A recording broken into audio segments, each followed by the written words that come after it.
Hey all, it's Chung from Adult Speech Therapy.co. I'm a speech language pathologist, author of the Adult Speech Therapy Workbook, and a university instructor. Today I'm going to review how to make attention treatment functional. I'll give you some examples of treatment ideas that you could use with your real-life patients. So this video is for speech language pathologists and other speech therapy professionals who are looking to keep treatment as functional as possible for their patients who have mild to severe attention deficits in any setting. We'll share ideas for how to target each area of attention, like sustained, selective, alternating, and divided. Visit our website at adultspeechtherapy.co for even more ideas on functional cognitive tasks. Let's get started. Let's start on the more mild side. For mild to moderate attention impairments, the overall goal would be increased attention in general, but the purpose behind that is so that they could be more safe, accurate, and independent in their life, thereby increasing their overall quality of life. So complete ADLs and IADLs with them. It doesn't get more functional than that. So there are a lot of ADLs to choose from. So if you know their previous level of functioning schedule, compare it with their current schedule and fill in the gaps with tasks that they used to do. So things like cooking, managing their own schedule, managing their medications are all incredibly functional. Even things like filling out their own paperwork for doctor's appointments, reviewing a menu, and then ordering food at a restaurant, all super functional. So refer back to their schedule, know their interests and hobbies, and pick a task that you and your patient agree would be useful to work on. So let's just use the example of managing their own schedule. Let's say this is something that they used to do at previous level of functioning, but now their spouse does it. So yes, this task does involve executive functioning, memory, and language abilities. We can't isolate an ability in these really functional tasks simply because it takes all those abilities to do those everyday things. So to target attention in a schedule management task for sustained attention, you can measure how many cues they needed to pay attention and add items onto their calendar from dictation during a certain time period in a quiet, uncluttered room with no interruptions. So that is sustained attention. For selective attention, you could add in some background noise, everyday stuff like hearing traffic noise with the window a little open, or hearing the kids play outside while they call up a provider to make an appointment. Or you can have a couple stacks of paper on their table that they're working at just to be kind of distractors, but still everyday distractors. So you can measure attention by providing written cues to attend or to get back on task.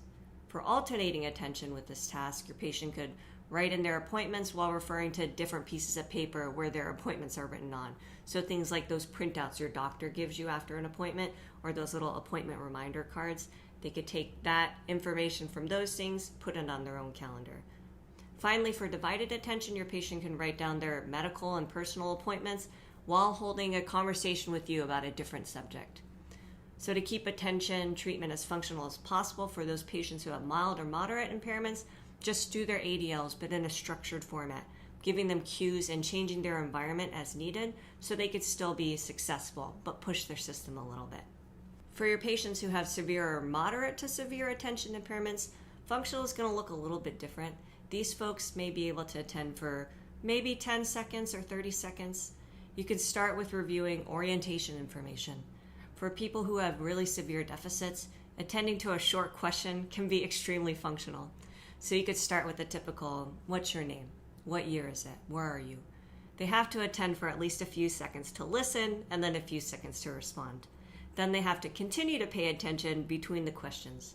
If they're already oriented, then you can move on to basic safety information. Your call light is by your right hand. Where is your call light? If you need to use the bathroom, call for help. What do you do when you have to go to the bathroom? Again, they have to attend for a few seconds in order to answer or in order to listen, and then another few seconds in order to answer accurately. You can move on to listening to other functional sentences and asking for repetition. That could be extremely functional for patients. Things like, you've been here for 2 weeks, you had a stroke and are here for therapy. How long have you been here? What happened? Many times, especially with our really acute patient, those patients who have lower levels of alertness, they can attend for like a second. But don't fear, we can still work with those patients too. For them, functional attention can mean attending long enough to follow basic directions, like stand up. You could work with physical therapy and instruct them, give them cues to follow those directions there. Functional can mean being alert for a minute, even if it means they need a lot of cues to remain alert during that time. So they could follow basic directions during that time, or basic questions about themselves like, what's your name? How are you feeling? Where's your pain? You can measure accuracy by how many cues they need to attend during a certain time period. It's usually a minute. With any of your patients, meet them where they're at and take breaks as needed. Our patients work hard, so we can be encouraging to keep them going. Enjoy your time with this fellow human being, and give yourself a pat on the back and move on. I hope this short video was helpful and gave you some ideas for functional treatment, showed you how to separate selective, sustained, alternating, and divided attention, and how to measure attention even when other cognitive abilities are at play. Visit adultspeechtherapy.co for even more functional treatment ideas for all the major areas that we SLPs treat, from cognition to language to motor speak to dysphagia. Thanks so much for watching. I'll see you next time.